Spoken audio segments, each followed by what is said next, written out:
Okay, I will call the meeting to order at 7:03 now that we've got our glitches complete, finished. And so we'll do the Pledge of Allegiance. So our flag's here, so that's what direction we're going to face. I pledge allegiance to the flag of the United States of America, to and to the the republic, republic for which it stands, one one nation. nation, under God, indivisible, with liberty and justice for all. Thank you very much, everybody.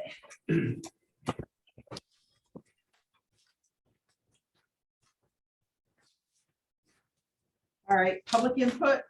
Don't have any public.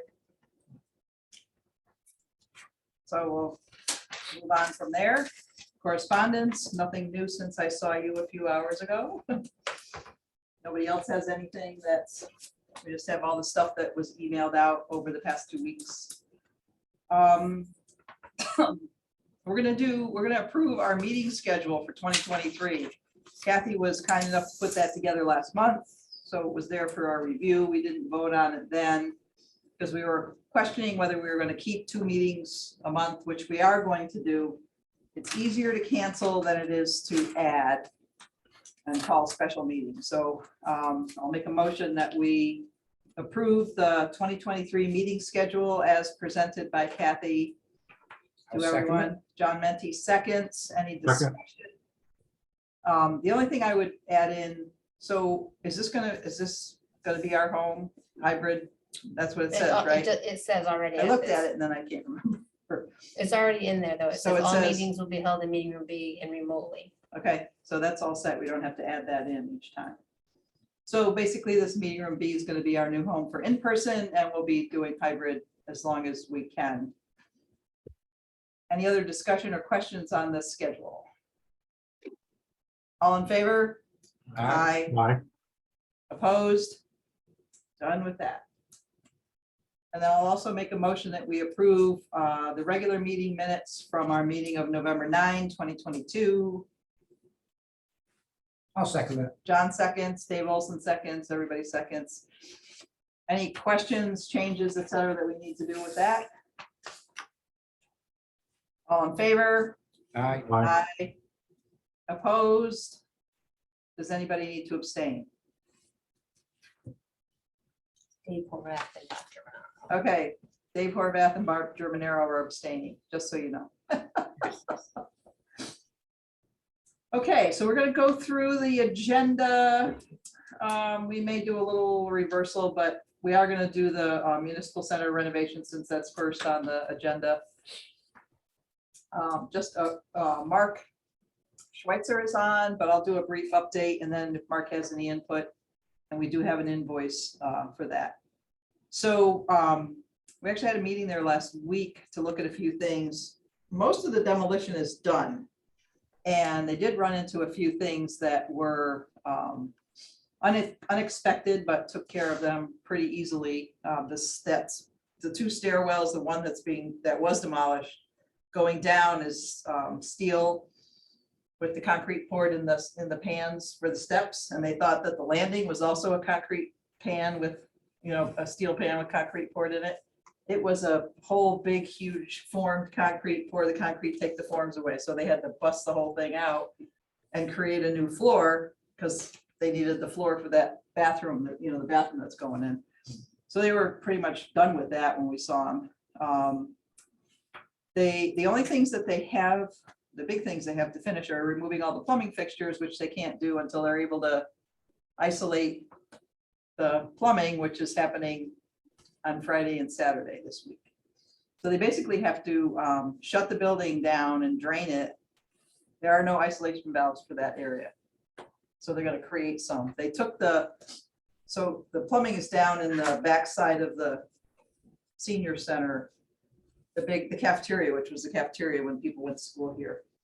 And that back part where the stairs go all the way down is 2 bathrooms. There was a men's room, women's room. They were kind of like the locker rooms. And all the plumbing is up in that ceiling. So they pulled down the ceiling as much as they needed, and they have not found any shut-off valves there. So they're doing that they're going to start Friday as soon as the building closes at noon. drain everything down, come in early Saturday morning, cut the valves in, and hopefully they're done by 2 o'clock when Park and Rec starts having their basketball programs going on. And anything else, Mark Schweitzer, if you want to jump in and give us whatever. Yeah, there were a couple other changes. There was an existing for the closets for the two that go into the two toilets was a wood floor with on sleepers. They're going to remove that, the wood flooring and the sleepers, and pour back a concrete just to make it all one level, and that way it doesn't, because of the large format tile, the large porcelain tile, anything going over those joints is going to would crack with the movement. So they're going to pour back a concrete slab and dowel it in, and they're going to look at if there's like a crack mitigation membrane to go over that construction joint, just to make sure nothing telegraphs through.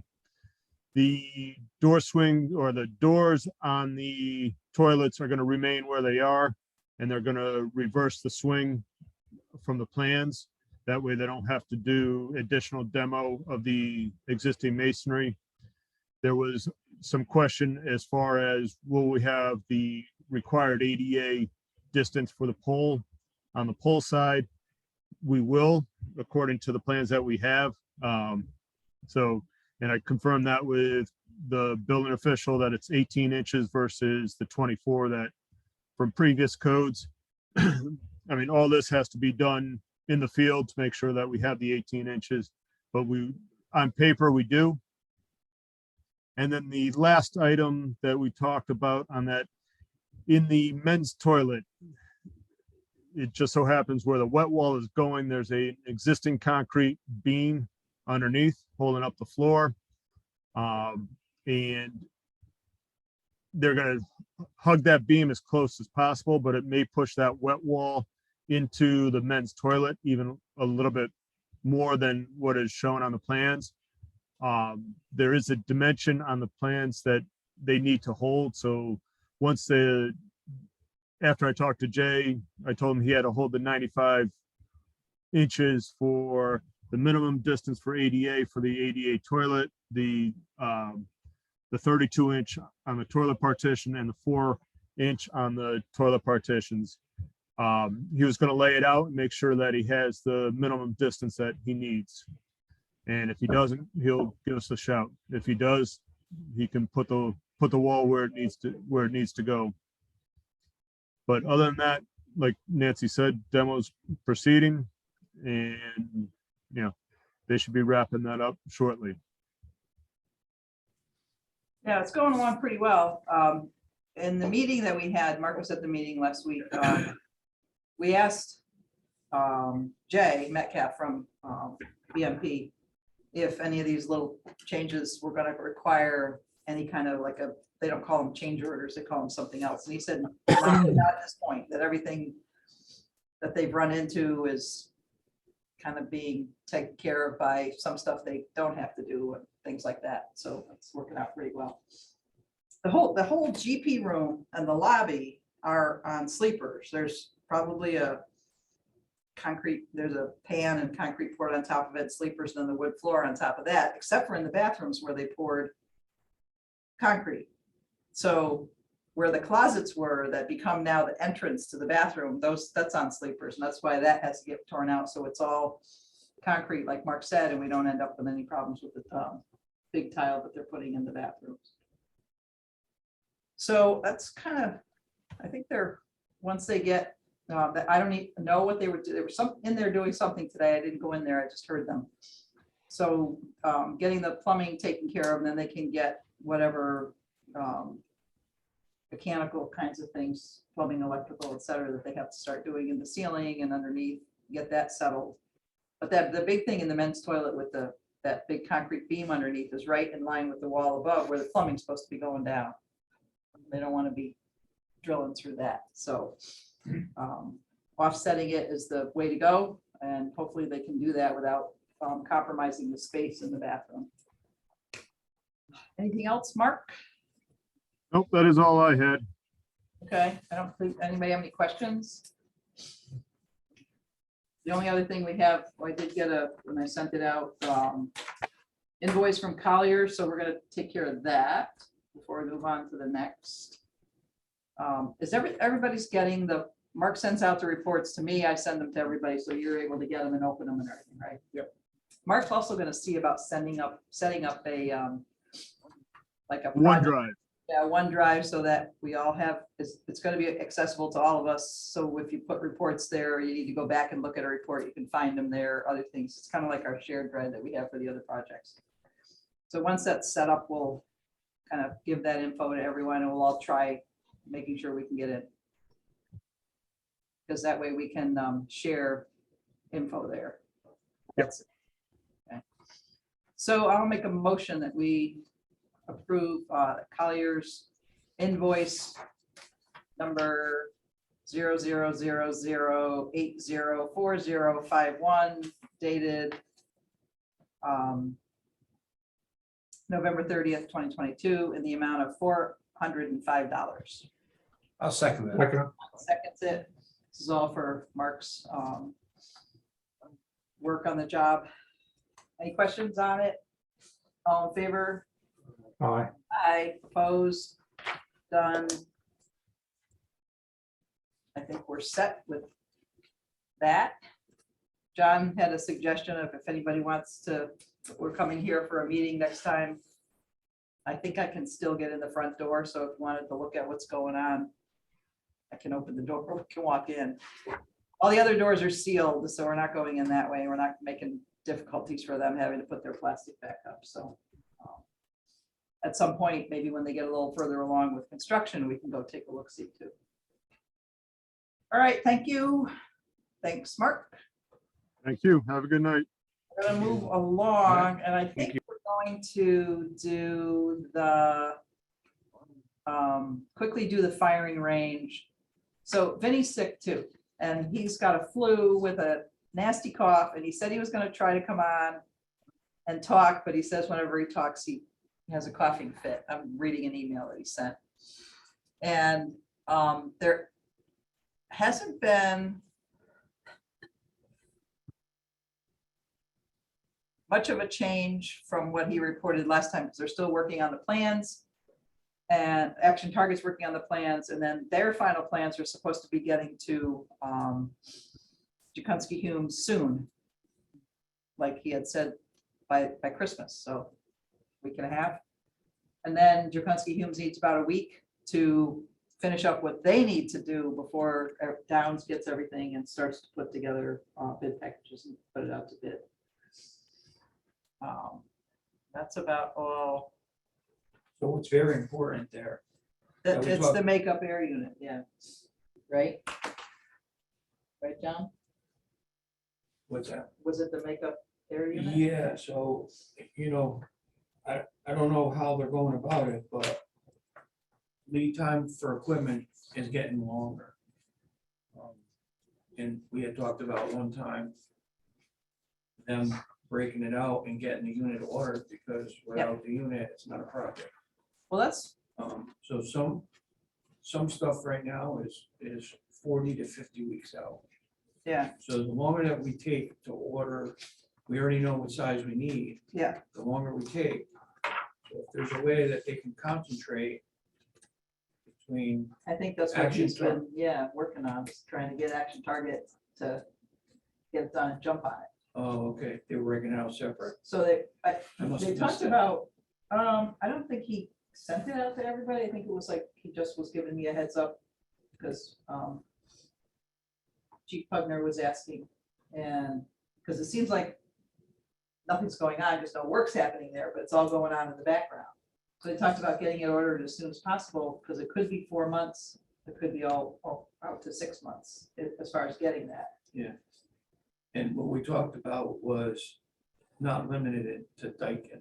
Right, So when we originally walked the job, it was the manufacturer was Daikin. right, And I suggested to them that we know what size the unit has to be. Mhm. I sent them the spreadsheet and said that we should price it out with Daikin, JCI, which is York, Carrier, and Trane. And then at least you could sit down and say, we got 4 units to select from. Mhm. And have each manufacturer give us their lead time. Mhm. And then looking at that. and the price. So I hope they're doing that, Well, I know that because, the one email I saw that you had said, weren't we supposed to, and he replied, yes, I did that. yeah, but I asked the question because of what the email was worded. Right, and then he So- came back and said, yes, I had them put Yeah. that information in there. But we can, I'm we'll ju- check I'm with him just again. Stressing Yes. that, Yep. the action target stuff is more or less off the shelf, in my opinion. I mean, all ranges are either with either 50 or 75, right? So feet long, so. And I thought they said that wasn't gonna be a problem because they have the material at their place for the actual range. But that's not gonna do us any good if we don't have the Right. pickup area. Yeah. Because I think he had emailed them last week asking them for an update and hadn't heard back. That's what this email that he sent also saying that he probably might not be able to talk tonight because he's having coughing fits, which is understandable. I don't know, Mark, if you know any more, or Mark Dupre? Yeah, I know that Vin is actively monitoring it and trying to get pricing and everything in place for that. But I believe, and you have to forgive me because I don't know all the details on this, but I believe that there's a link with Action Target and with regards to the HVAC, and there's a problem with information coming out of them. Now, I don't know if that's, I'm reviewing it back to you 100% accurate, but I believe that's part of the issue. Yeah. So. Well, Yeah, I had told Vinny that if he needs to get either Chief Pugner or Lieutenant Durkin or Lieutenant Libertini, who are the original people who got us onto Action Target on, they could, we would have them do that. So I'll be in touch with Vinny, and we'll just kind of keep bugging them they need to reply on specifically what John's saying about the HVAC part, that big makeup air unit and any other parts that need to be ordered now rather than waiting. Right. And it's part of our standard operating practices, try to order components as quickly as we can to keep projects moving, especially today with the delivery issues that we're having and the materials issues that are industry wide. I mean, the construction industry is having huge issues. I'm sure Mark Schweitzer can agree with that. But it's as soon as we can get a confirmation as to what is being specified and what is available and when it's available, I couldn't agree more. We need to order it as soon as possible. So that I'd rather see it sitting on the dock somewhere collecting dust while we're waiting for it to get delivered. So while we're waiting for it to the space to be able to accept it. So We're under I'm sure Vin is all over that. unusual times right now, so Yeah. everybody's changing how they're, you wouldn't normally have to do this, but this is a new problem that has arisen. Oh, yeah. That I want to stress is, without the equipment, it's not like you could go fit out the space in the range. Right, And say, well, we'll just wait for the unit to come. no, It doesn't work that way. no, The equipment, you can't put the equipment up, you can't fit out the space, you gotta have ventilation, it's all a domino effect. right. Oh, And yeah. I think it's important that we convey to Action Target that we don't want to be limited to one manufacturer. I agree. Times. And I adapt. agree with that. Absolutely. Yeah, and I think what John's saying about, if we know that 2 or 3 of them could say, oh, we'll get to you in 4 months, and then 3 others say 6 months, well, we're moving to the 4 months and going with that. But Right. at the last meeting, John said the last meeting, and we're seeing this too, I'll give an update on this a little later, where there's funding coming down, some federal funding to the states to a lot of it school districts where they're giving grants out to, like, you gotta apply for them, but Right. upgrade HVAC air exchange systems. And so everybody's jumping on it and getting it. And so that means there's equipment and not just equipment manufacturers, suppliers, but also installers are in short supply. Because everybody's jumping on it right now. Can you all hear me? Yeah, yep. Sorry. This must be Vin. That's Vin. Yeah, Vin's trying to speak. Go ahead. so exactly what John was saying is when I put out the action target, they're supposed to be getting us the submittals for the air handler. And then once we get those and the town looks at them, we get them back, and they're going to be reaching out to several manufacturers for cost and lead times. Good. Good. But they, as you've seen in the emails that I sent you, Nancy, I'm getting the same response, and it's getting pretty frustrating. So I think once I get back on, I'm going to try to figure out who I can contact there. I actually tried to call Rex, but he's not responding either. So, but he's out of the loop right now. And that this Dave, who Vinny's working with pretty primarily, asked for an update. Yeah. And he didn't get anything update from Dave and didn't get anything back. No. Oh, Vin. Sorry. I just keep going, and then we'll have to get, if we have to get Lieutenant Durkin and Libertini on to it, also bugging them, we'll do that. Yeah, I will reach out to them too. Great. Yeah, they promised us this back in the beginning of December. It just keeps slipping. Yeah. Just keeps going. And I'm not sure. And you can see my emails and my email trail, and he's not even responding to me Right, in most cases. right. So, That's not good. Well, no, hopefully they won't ask for any money, so you don't give it to them. yeah. Yeah, it should be just as slow with the money as they are with their products, with their specs and their submittals.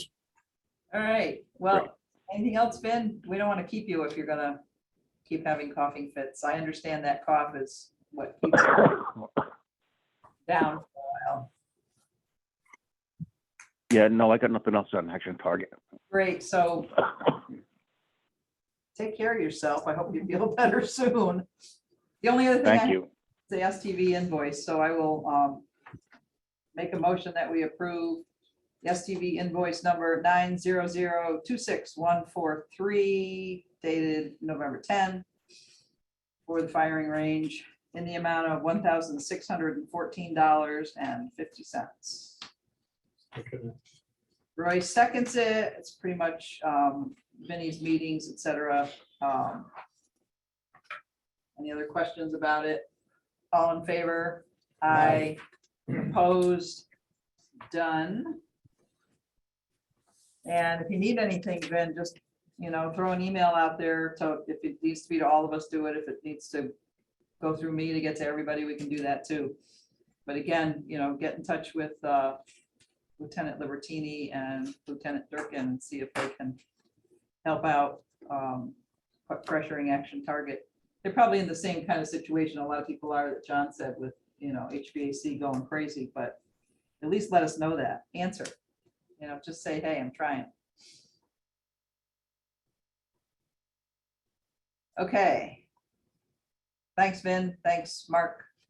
We're going to move on to school projects. So Jim Delaney and Ken Hunt are not here. They had asked if they needed to continue to come to meetings, if there wasn't anything for them to report, which there isn't tonight, so they're not here. They have they're working on their final application for payment, which will be only really for Rockwell because the last application for payment that we approved, number 37, brought Johnson down to 0 due to finish the project, and about 8,000 at Rockwell. So the biggest thing, actually, there's obviously wanting to get moving forward with the closeout, which we need that last final payment, so to speak, from Rizzo to get that done. So I'll make sure that we have that soon. And the other thing that's outstanding, but not part of getting the closeout done, is the stormwater management area and the level spreader situation, which we'll discuss that now, because James DeMayo, town engineer, is on, and he's been working with SLR. I think SLR is on too. So if you look up on the screen there, that's the small version. You can kind of zoom in on it. I think I sent this out. This is a proposed plan. It's not complete yet. Partly because James has been researching materials and he doesn't want to have SLR finish the plan with materials that they can't find. So James, I don't know if you want to jump in and. Yep. All right. So can everyone hear me? Yep. All right. So just like Nancy said, I had SLR kind of draft up this alignment in terms of the location. This is pretty much what we talked about in the last meeting. So what would end up happening is the existing 30-inch pipe comes out of the basin here, and then it was intended to go into the level spreader, but as we know, it's causing some erosion issues. So we were going to drop a manhole right at that the end of that 30-inch pipe, and then we were going to pipe down to the bottom. So this is essentially the horizontal alignment that I was looking for. It's going to follow just outside of the swale area or the level spreader area, and then follow the erosion now anyway, which was pretty much the intention with the swale. Now, it's really not too deep. We're able to kind of make a lot of deflections in the pipes, so hopefully we're not going to need too many fittings or anything like that. Now, one of the things that SLR and I were going back and forth with and paying a lot of attention to was the velocity at the ends of this pipe. This is a pretty steep hill. I mean, this profile doesn't, due to the scale, doesn't really show you that, but this is a pretty steep hill.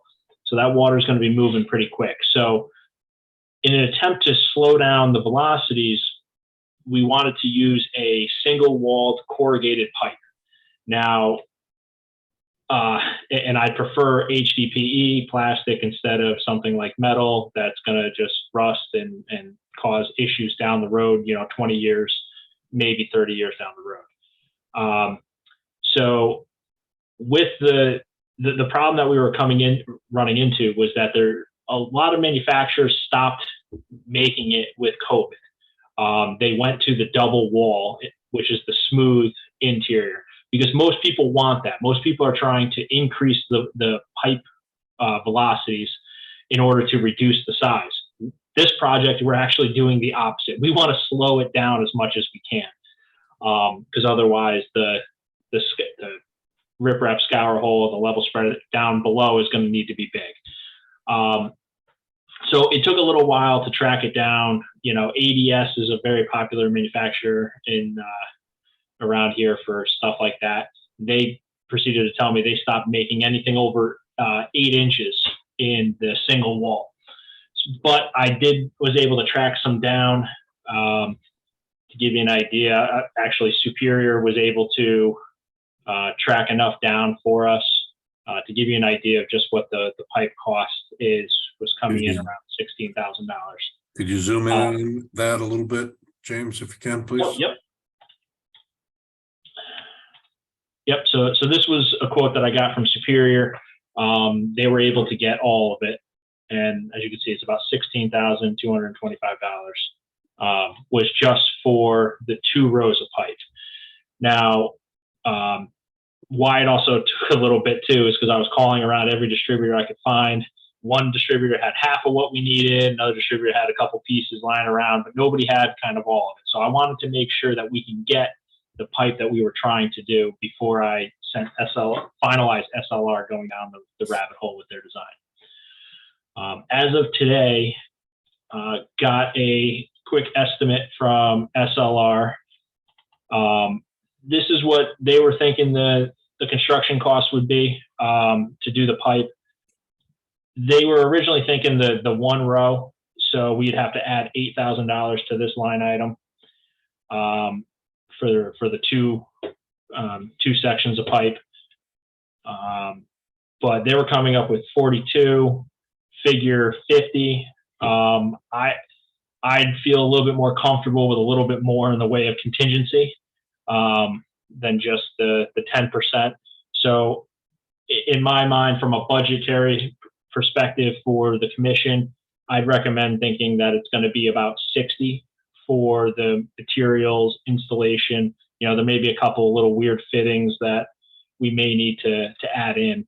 So I think 60 is probably a more realistic number.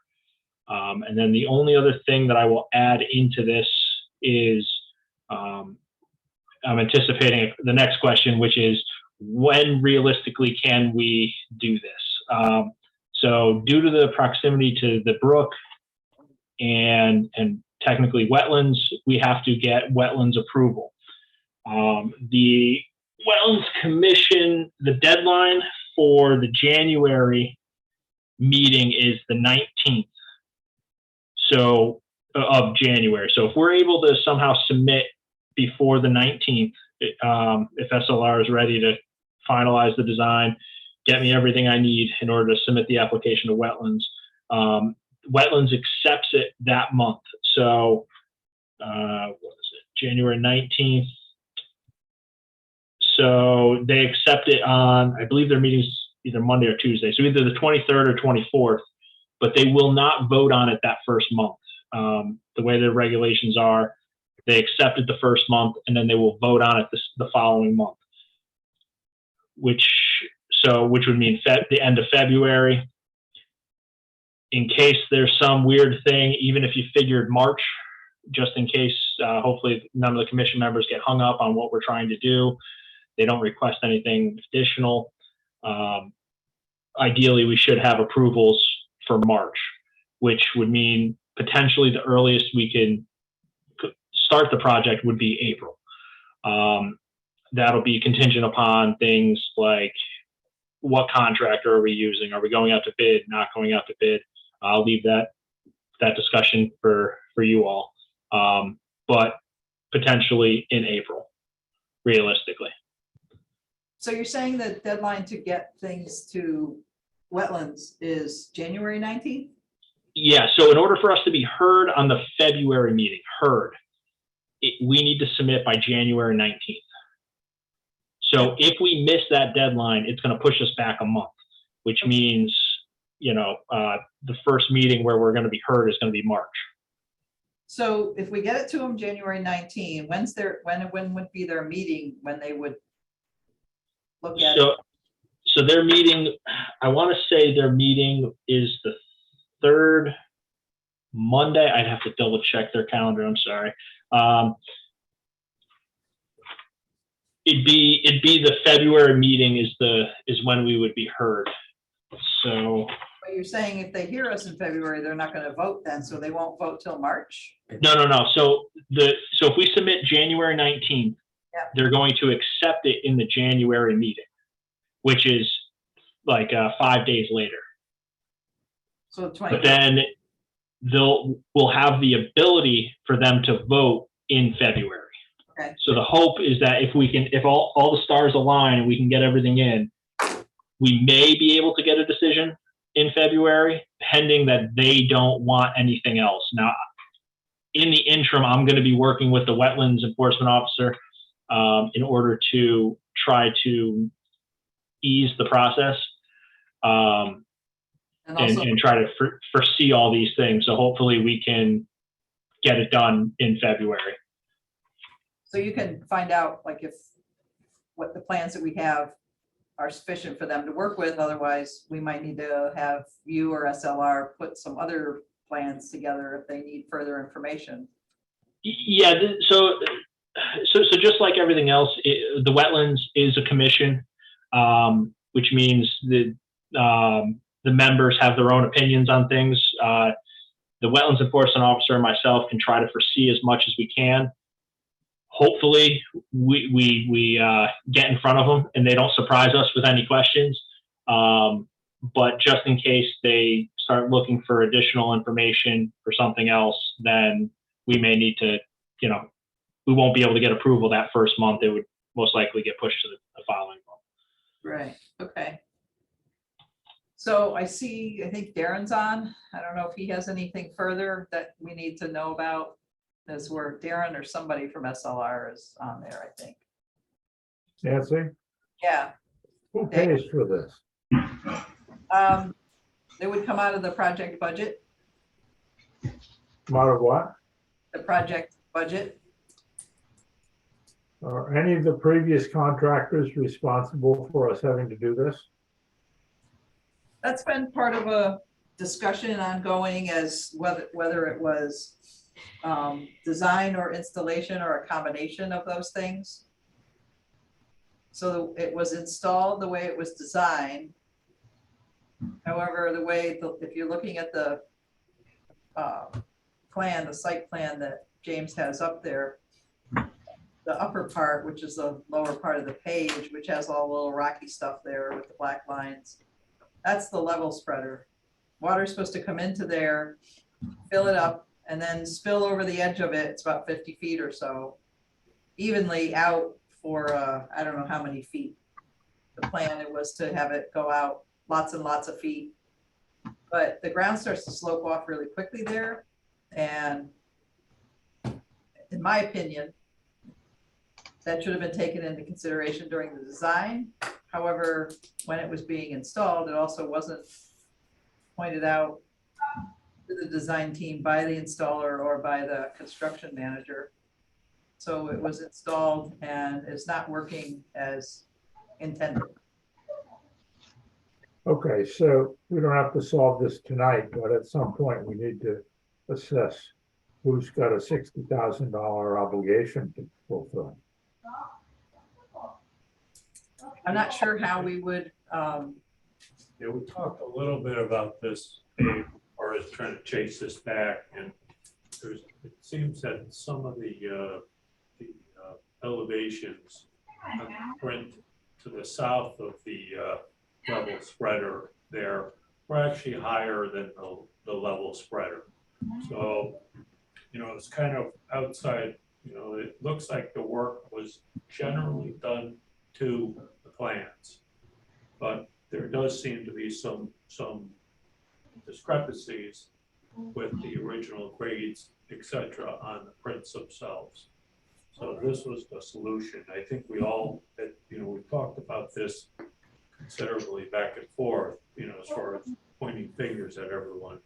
But it does seem that everyone generally put it in as planned, but it's not working. There's a couple of grades that are not correct, that are outside of the scope of where the level spreader was dumping to. In back of the level spreader by 10 or 20 feet, it's a little bit higher, and it concentrates all the water to the northern side, and that created a swell.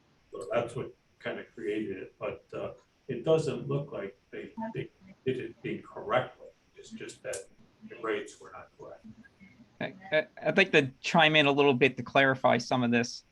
The level spreader itself was likely installed to the documents, except for the grading around it. And Darren and Dave, you could clarify this for me.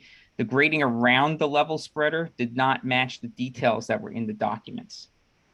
So instead of sloping away to the east side of the level spreader with a sloped and seeded slope, it's pretty much flat, and in some cases even higher than the level spreader curve. So it's not allowing the level spreader to spread the water out and drain properly. and maybe Darren, or if Dave's on too, can answer. Again, having to learn a whole lot about civil engineer stuff in a short period of time, and looking at a lot of stuff on the internet, and looking at a level spreader. When the water comes over the curb and spreads out. It spreads out over a grassy area that's quite long. It's not just dropping off. And as Joe was saying, the grade there isn't conducive to that. It wasn't made to be conducive to that. And it's all trees back there. Grass isn't gonna grow back there. Grass didn't grow back there. So whether somebody was supposed to make the grass grow there or whatever, it's gonna be one of those items of, we can all point fingers at as many people as we want to and call out whoever we think needs to be responsible. And at the same time, if we want to really take it to that kind of level of who's going to be responsible, it requires probably 2 or 3 times that much in attorney fees. And do we want to do that? Long answer to a little question, Dave Olson. And then again, I don't know if Darren or Dave have input on the direction we're going in or even how we got here.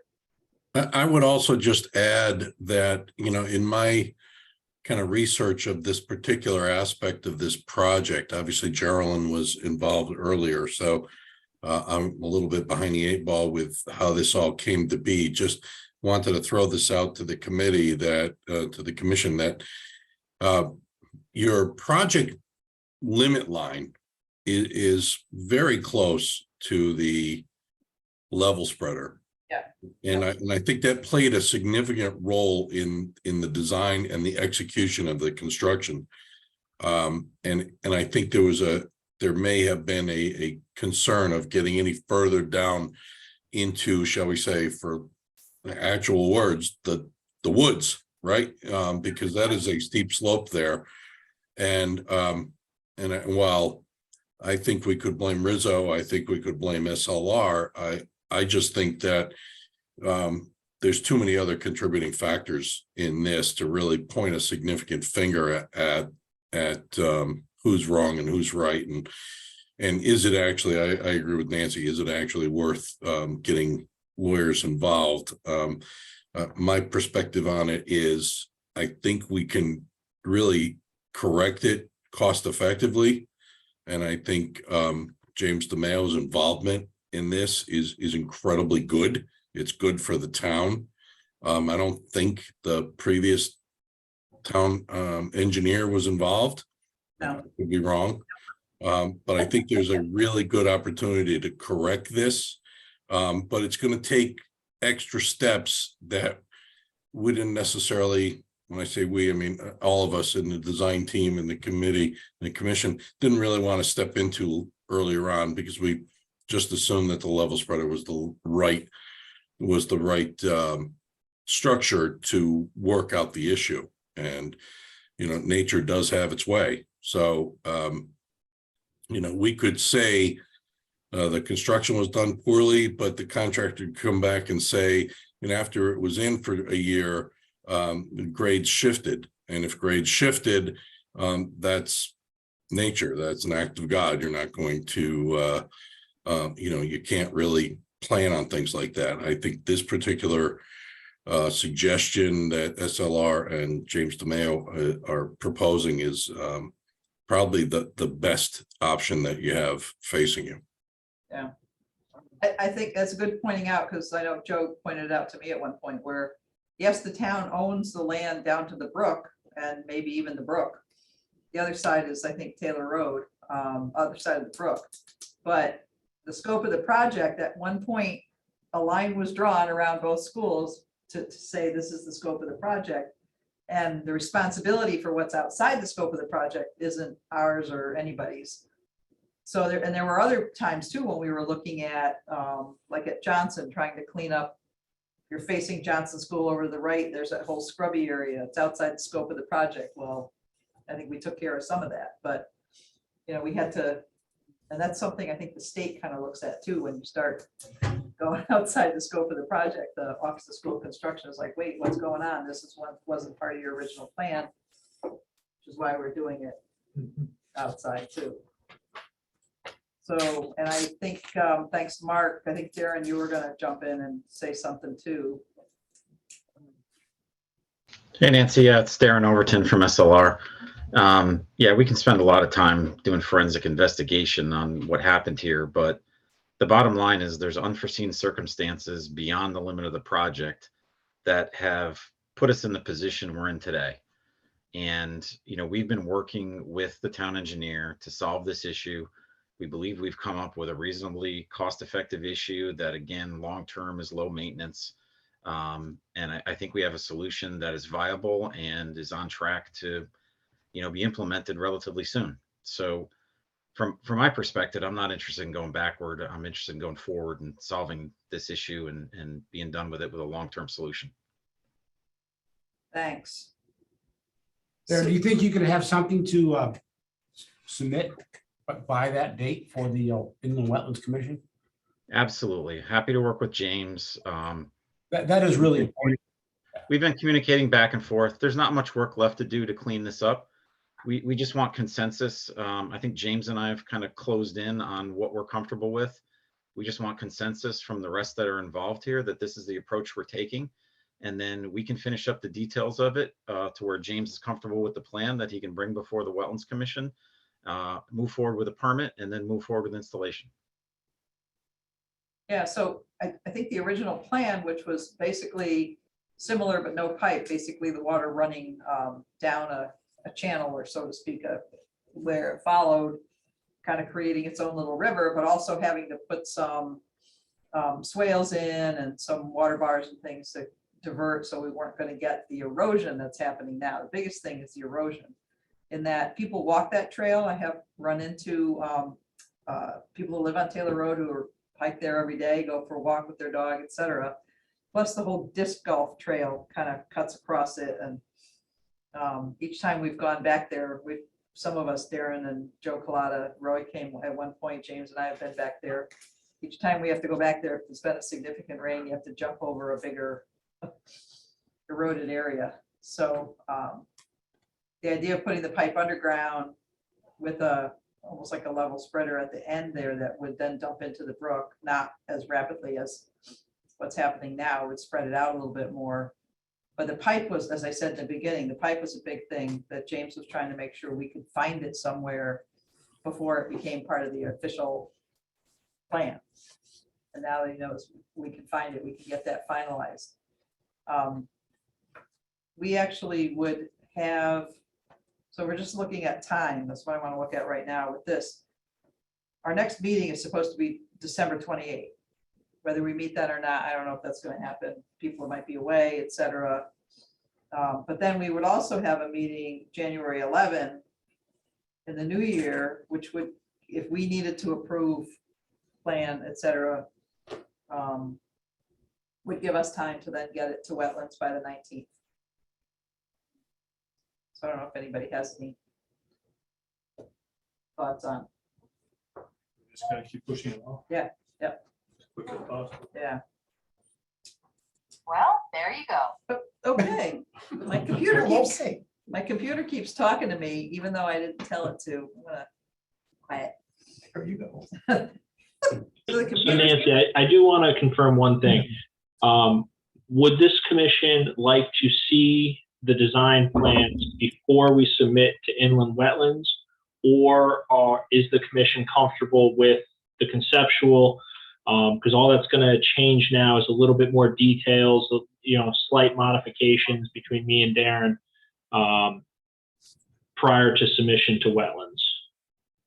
I think the conceptual is very good. I think myself, I'm very pleased if you proceed along and wrap it up. Okay.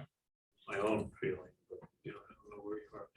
Well, so the other thing we need to do though is we have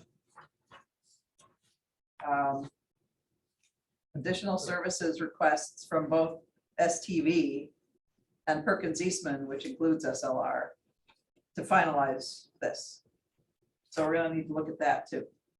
So hopefully we can, if we think that keep going with the plans, get them, if we're good with the concept, and then they have to just kind of finalize some things here, I'd be fine with that also. Anybody else that's on Zoom have any input on it?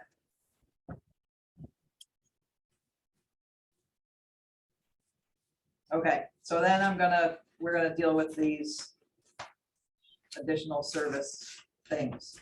First, I need to know I had asked, if you can make that gallery, Kathy, can you? Look up, see where it says view at the top of the black thing. And then do gallery, so it's not speaker, we see everybody, good. So I understood that in having to work with this concept of completing design, et cetera, that we would have additional fees by Perkins Eastman and STV. So I'll start with Joe Collada. We already approved one additional services thing that included SLR.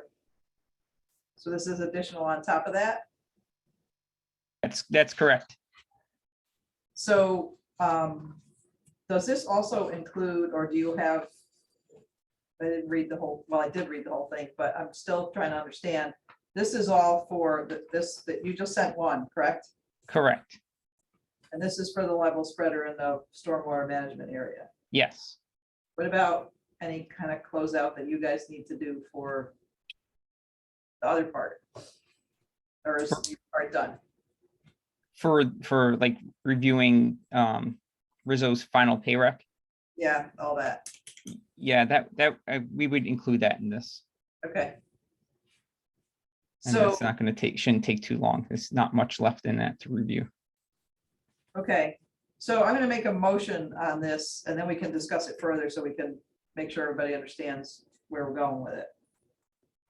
So I'll make a motion that we approve Perkins additional services request, which is a fee proposal for site drainage revisions behind Johnson School.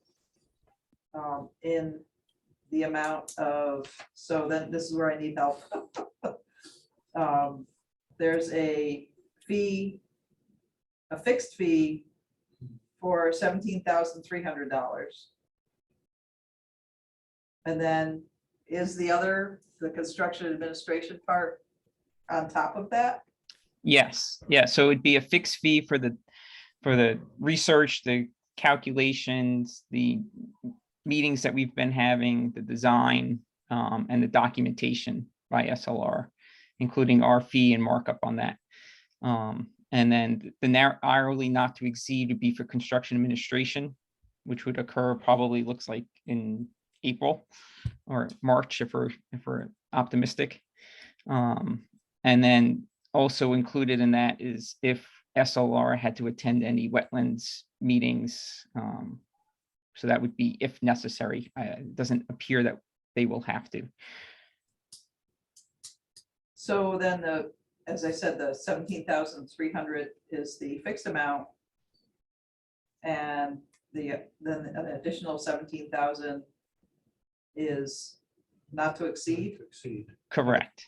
as part of construction administration, and the 750 is additional on top of that for reimbursables. Correct.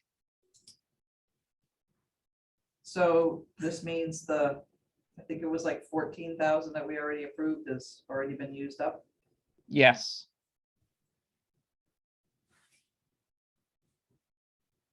Anybody else have any other questions? Well, who seconded? Somebody, well, let me finish. I gotta finish my motion. How do I do this? Do I do a total amount or do I do?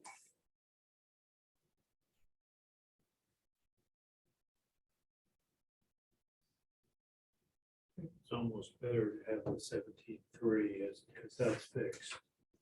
The design, the drainage of what it is. And then the not to exceed one of 17. Do them separately or do them, Yeah, or I could just make it a whole total amount so those- that's You not could to say, exceed. like, you could do the total amount and then say, which includes Which includes, all right. 17,300 fixed, 17,000 that. So let me just make sure I got this.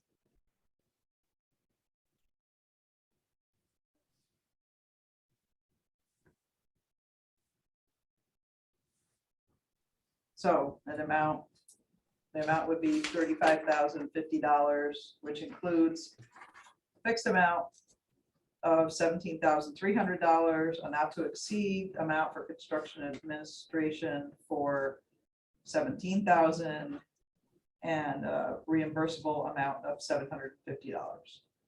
How does that sound? I can give this, you can work off it. Now I need a second. I'll second. Okay, any questions? My question again is, so we've already used up the 14,000. Correct. And we're going after another 17,300 to get the design done. Correct? Mhm. Okay. And that 17,300 is probably time you've already spent that wasn't covered by the part that we approved a couple months ago. Correct. Yeah, I know for us personally, we ran out of fee in October regarding this issue. So this would cover time from November 1st on for us as well. Okay. And it- Sure seems like a lot of money for a so-called $60,000.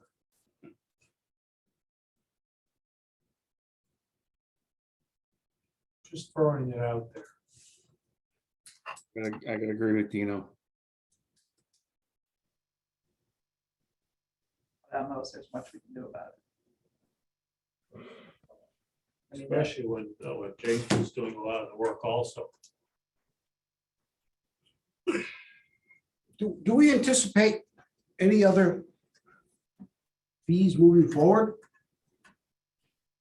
From Perkins Eastman or anyone else? Well, STV. Or STV? I mean, yeah, No, I think this is the last open item for either project, so I don't anticipate anything further. Part of the reason for the not to exceed on the construction administration is to make sure we don't have to have another ask. I don't anticipate even coming close to that number.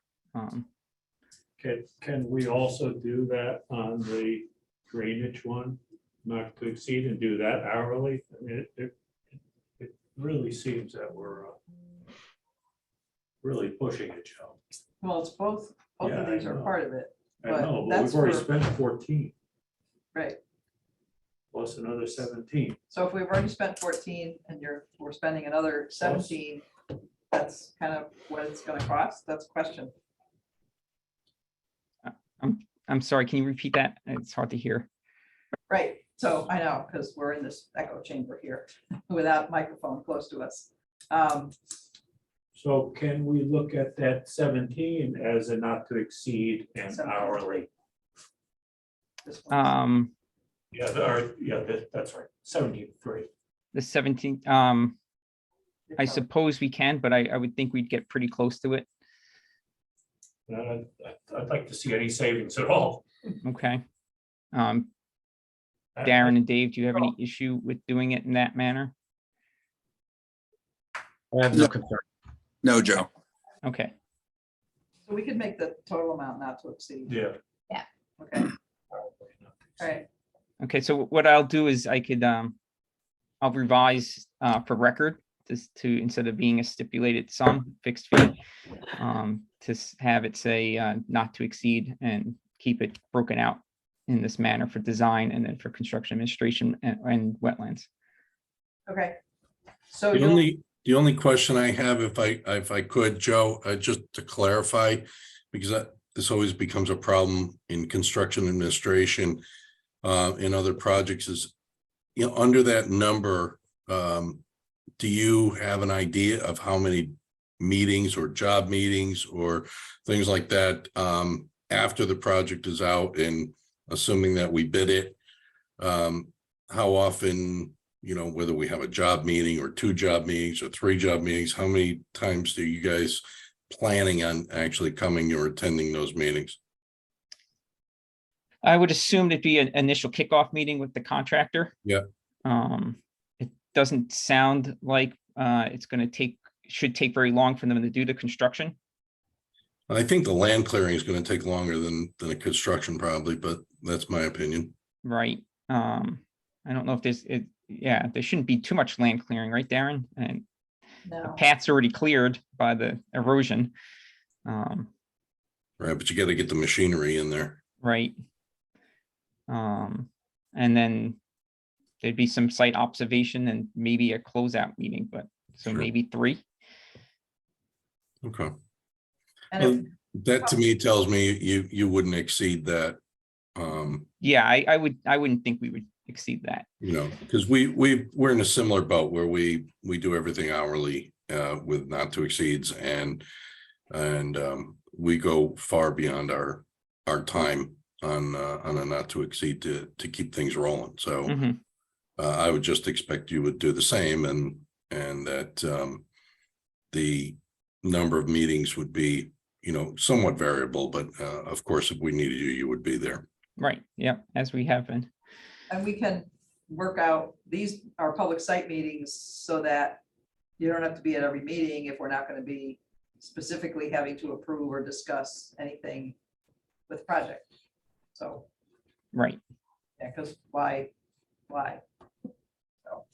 Yeah, that's part of the reason we did the design as a lump sum, is that we wouldn't have to track going to every meeting.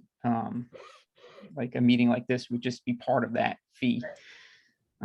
So that would all be included. Okay. Any other, Are you gonna amend the motion? Are you gonna amend it as a whole, or just keep it like it was? I would just add in the not to exceed for the total. With the total, Yeah, it's instead not of to breaking it exceed, down to 73317, but still breaking it out. The not to exceed total of but it the, won't be a fixed anymore. It'll be a not to exceed 17.3. right, Okay. because you're gonna rewrite this and send it to me and then I'll get it signed. I can't sign Yeah. it.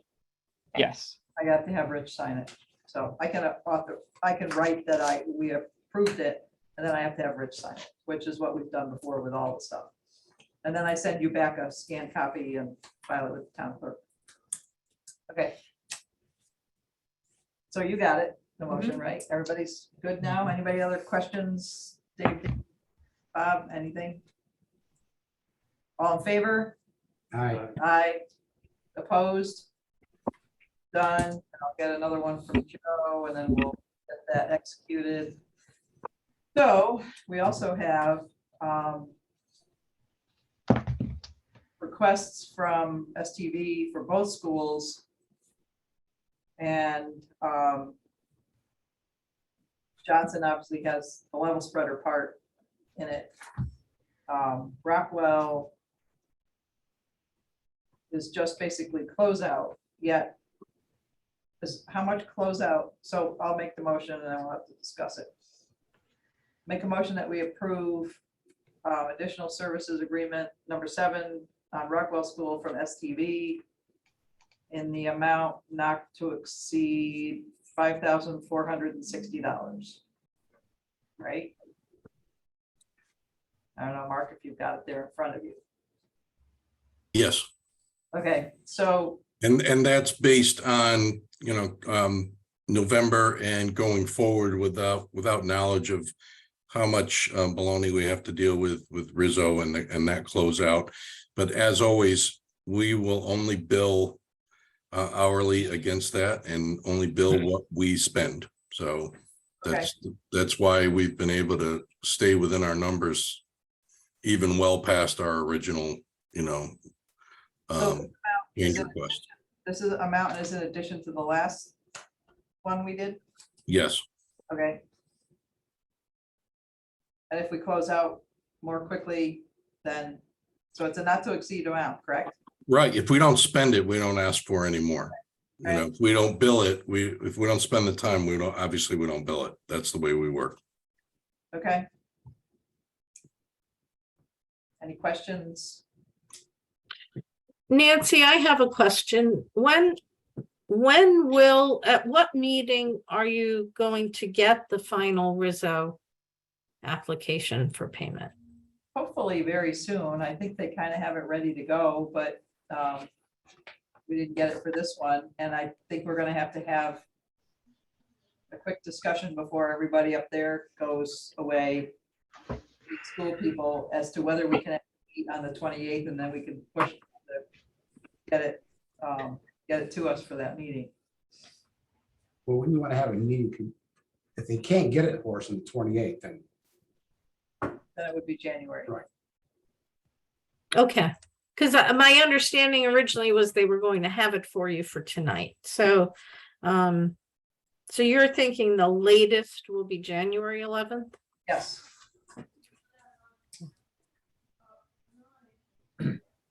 Thank you. I have a further question on Rizzo, and I might have missed this on previous ones. Sure. The exposure that we had for landscaping with priority and sunburst. Yeah. Had Rizzo gotten us a finalized number on that? So, Rizzo's I'm last, this one in between. yeah, Rizzo's last application for payment, number 37, included them paying Okay, Sunburst. okay. Okay. But it didn't have, I mean, we kind of knew what the exposure was, What do you mean by exposure? well, potential exposure that we have with the. Yes, there's nothing going on right now. Okay. So, but they haven't given us a total Rizzo. Well, we do have a total amount. Their GMP hasn't changed. Right. So, as I said, that last application for payment for Johnson brought us to 0 to finish. And the application for payment for Rockwell had about 8,000 something still due. That should be it. Okay. Yeah. Hopefully we have that soon. Good. Anything else on this STV motion? I haven't seconded. Oh, somebody needs to second it. I'll second it. All right, now we can discuss it. Car- We do things a little backwards sometimes. Any other questions on this? All in favor? Aye. Aye. Aye. Opposed? Done. And like I said, with the Perkins Eastman one, Mark, I'll have to get it signed by the powers that be, and then I will scan and send you the executed document, okay? Wonderful. Thank you, Nancy. Yeah, and then we have another one. Additional services agreement, STV. I make a motion that we approve additional services agreement number 7 from STV that breaks out beyond the review of application for payments, attendance at meetings. It also has in it the level spreader. So the additional fee request is an amount not to exceed $10,920. Correct? Correct. And It's not and- broken out into 2 things like theirs was. All right, so. okay. discussion purpose, I'll second. John seconds, discuss. Questions? So again, and not to exceed, they'll keep track, they'll bill us as we go, and the quicker we fix, I kind of think that the closeout is gonna be happening, the actual closeout in like January-ish. And then I don't know, once all that stuff goes to the state, Terry, whether there's any more requirement to have any paperwork from the Perkins Eastman or STV beyond that. Yeah, I had a phone conversation last week with Geraldine. So she was finalizing a checklist and gonna be talking to Mark so that we had all our ducks in a row to but basically you need the final applications for payment. And then I have to know that finance has actually cut those checks to make those payments. And then we can send a draft up to the state that they'll review in draft form and then have us, then when they're okay with it, they'll have us put it in the system. But there might be some letters, there's some other pieces that have to also go up to the state, but I don't think it's that long a list. And does, if I might, I mean, the number that we put there at the $10,000, I mean, that's really for us to do support of the town more with the level spreader than with the closeout of the project. I agree, Terry. I don't think there's gonna be a lot of stuff, but you never know, and Joe's probably just as educated in this or more than I am, but the OLCGR can come back and request more detail 3 or 4 times. That just takes up more time. So we're trying to be as cost effective with our time as possible, but also trying to foresee how far out the level spreader is going to go. So So, and Terry, is there a any kind of like something that you get from, that you need to get from Perkins Eastman saying they're done with their part? Well, well, once Geraldine sends me and Mark the check, the little checklist, there might be a letter that we need. I don't know exactly. She was gonna put that, she was gonna talk with Mark and they were gonna put together the checklist and make sure we had it. I do have to go back to the board. So if you are gonna do this, well, I don't know if I'll make the board meeting, because the board then has to word a motion, the Board of Ed does, Okay, of final acceptance. And we have to put a little something together to send over to them to look at. so But it shouldn't take long. It's just, we need that final application for payment, and I need finance to cut the checks. And then we'll get the rest done, and it will not be long. But the level spreader is not part of that. So we're gonna make a clean cut at that point and get done with the state. right. Okay, I just want to make sure everybody, like if we have to coordinate like timing of meetings, like when the Board of Ed meets, when we meet to get. Well, the Board of Ed usually meets. Bob, do you know when the January meeting is? Oh, we can figure it out. Yeah, it's It's the first week, Terry. the first week in January. Yeah. They actually meet a bunch of times in January because they're doing budget. All right. So, but the key is they run, when you guys get the approvals, finance, I think, still runs their checks on Wednesdays. So if you approve it on January 11th, finance won't cut those checks until the 18th. Right. Yeah. So I have to have the checks cut, and then I have to have the thing go to the Board of Ed. But the Board of Ed meets a bunch of times because they're doing budget. So getting them to approve a simple motion won't be an issue. All right, did we vote on this yet? Not all in favor. You seconded You it. seconded. Got a second, okay. Any other questions on STV? All in favor? Aye. Opposed? Done. Okay, so, we have invoices, unless there's anything else more project related. Good, okay. I just want to say Merry Christmas, Happy Holidays, and Thank you, Terry. Same to see you you. soon. Thanks, too, Terry. Christmas, Terry. thank you, Terry. Terry. Take God care. bless. All right, so we're gonna do invoices. I've got 4 Perkins Eastman, just because they're broke out differently. So I'll do those first. So the 2 with the smaller amounts, Joe, I think are the ones that, like from last time when there was some SLR reimbursement parts that were put in wrong or something, and that's gonna catch up with that.